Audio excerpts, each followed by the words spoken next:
back. We have an update from Unusual Machines, Inc. It trades on the New York Stock Exchange American under the symbol UMAC and manufactures and sells drone components and drones across the diversified brand portfolio, which includes Fat Shark, the leader in FPV, which is first-person view, ultra-low latency video goggles for drone pilots. Happy to welcome the CEO, Allan Evans. Hi, Allan. Welcome back.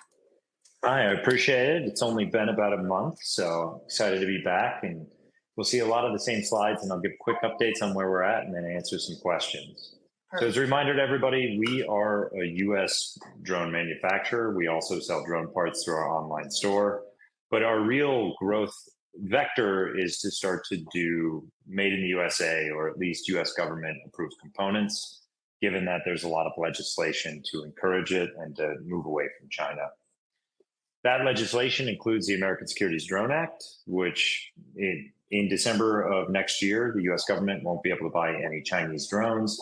And then more recently this summer, the Countering CCCP Drones Act, which actually looks to not approve any more DJI drones through the FCC. So we see this real interest from the government and from US people to start to onshore a lot more of the production. About a month ago, we launched our first made in the USA component, which was a flight controller. We were very, very surprised that within the first week, we got orders for about 7,000 of them, and we've continued to see success with this component. We're in the process now of launching several other components that we also hope to have approved on the Blue UAS list, which is government approved list, as we go forward over the next few months. But definitely initial market reactions have been very surprising and very positive. So we're really excited about it. And that it's all starting to work. So when it works, it gets boring. And that's where we're at. And I know there's probably a bunch of questions, and I'd be very happy to answer them. Let's jump in and see what we have.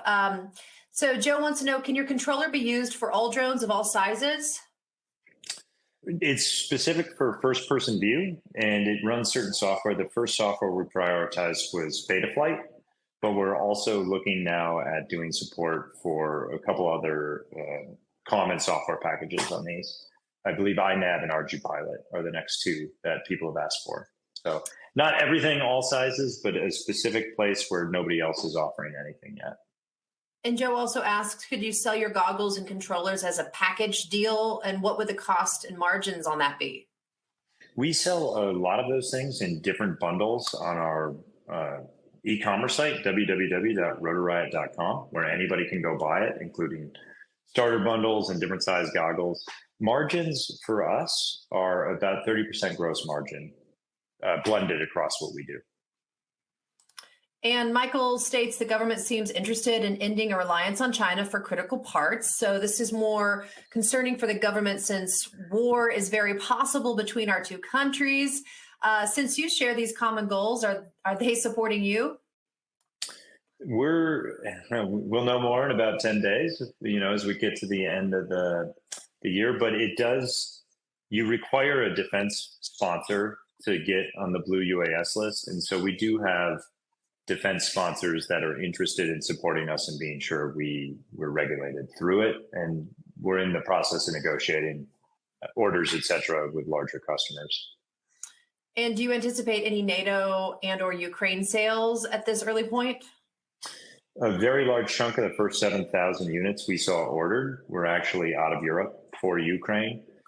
At the same time, China issued an edict to the manufacturers of drone components inside China that they had to match export controls starting in September. And that edict has actually disrupted supply chains for Western Europe. So we're seeing more interest than we originally expected from Western Europe, and continue to expect orders for Ukraine and also for other Western European countries as they build out their own FPV drones. And so how are you scaling capacities for when these large orders come in? We're meeting demand as it is. So the large order we already got, they wanted shipping schedules of, I think, a couple thousand a month. So we're already at that capacity, and we're working to deliver to it. Someone states if they're a construction worker looking for a drone to assist them with inspections and they go to Rotor Riot, that person's overwhelmed. So will you create an interface where you have a few drone options for that worker to simplify the process? Probably not. Rotor Riot is there for the FPV, the sport drone community. It's great for that. I don't expect to change that. There are other companies that specialize in being the end drone product for that customer. Companies like Drone Nerds, others that try to facilitate construction workers. So that's not our consumer market. All right. And how is the development of U.S. source motors coming along? Slower than we'd like, but we're actively looking at it. We're trying to figure out what equipment to bring in to do it. That one it's been tricky, but I think we'll get through it pretty quickly here now. Motors aren't a critical component, so they're not listed yet by the Defense Innovation Unit. It's having to be made in the USA, where the flight controller, the camera, a few other things are. And so we're really focused on the must-haves before the nice-to-haves. And that's part of why the delay on our end. And talk a little bit about a timeline. What can we expect in the near future?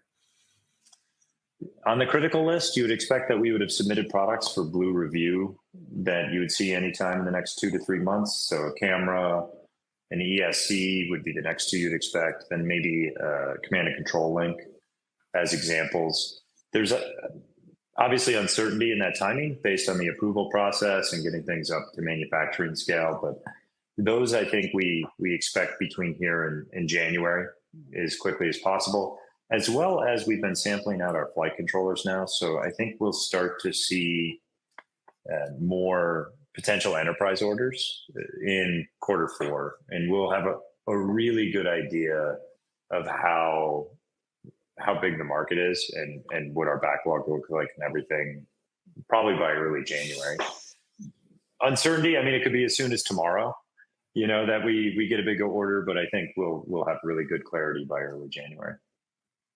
Well, fantastic. Do you have any closing remarks for our viewers today?